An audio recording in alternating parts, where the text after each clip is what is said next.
Hello Internet, she loves you. My name is Cody and this is a Christian news show we do every Monday, Wednesday, and Friday, or at least I hope so. And today we're going to dip right into the news, starting with two stories coming out of Nigeria. And first news story, Boko Haram, the Islamist terrorist group that has been in Nigeria, just killed about 30 people over the last week. And honestly, there's a lot of things that are kind of going unnoticed that they are doing because everyone is so focused on the Bring Back Our Girls thing that they could just do that. And yes, I know that it is Boko Haram, not Boko Haram, and that I'm an American, so I pronounce everything wrong. And since we're talking about the Bring Back Our Girls campaign, that brings us to our next story, which is that Nigeria has now made that campaign illegal. You can now no longer protest in Nigeria about the Bring Back Our Girls campaign because they say that it's bringing up security hazards. And part of me is really mad about this because it's a big deal. It should be protested. The government should be doing something about this. And even though I do want to get on a rant about how they should be protesting because the government should be doing something, I do realize that it is a delicate situation right now, so protesting might actually make things worse. I mean, since the Nigerian government is bargaining, I brought it up last time I talked about this, but I hate that they're calling it bargaining so much, but they are bargaining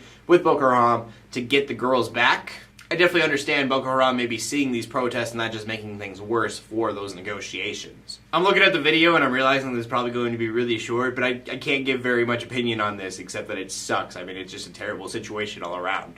Let me go to the final story of the day, which wasn't really a news story. It was more of a conversational piece, but I wanted to open up that conversation with you guys. It was about the Hillsong Church, which CNN is calling the most hipster church in the United States. And if you've ever been to a megachurch, you kind of know what I'm talking about. They're the really big church with the really big lights and loud music, and the pastor who's in his 20-somethings, he's got tattoos everywhere and is really cool. They look more like concerts or clubs more than an actual church. And if you want to check out the interview with Carl Lentz, the pastor of that church, it's in the description below, obviously, with everything else that I talked about today. It's kind of a long video, about 11 minutes, but it's really interesting to get his side of things. And so it leads to the question of the day, because like I said, it is a conversational piece, and I want to know your guys' side of it. What do you guys think of megachurches? And the big question is, can you get the same things out of a megachurch that you can with other churches?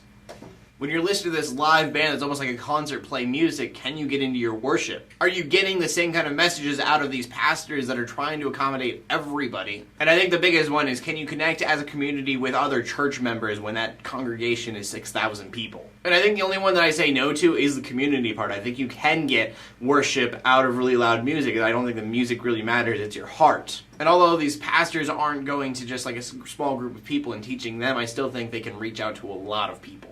But the church that I really call my church is a mega church, and so connecting with people is really hard unless you have what they call small groups and you go and hang out with them on a day that's not Sunday. So that being said, rounding it all up to one simple question, what do you think about mega churches? Please leave your comment in the comment section below because I want to know what you guys have to say about this. Anyways, my name is Cody, bringing Christian news in a not so boring kind of way every Monday, Wednesday, and Friday. In closing, let the haters hate, let the Christians pray, and to everybody like subscribe. I'll see you later, and God bless.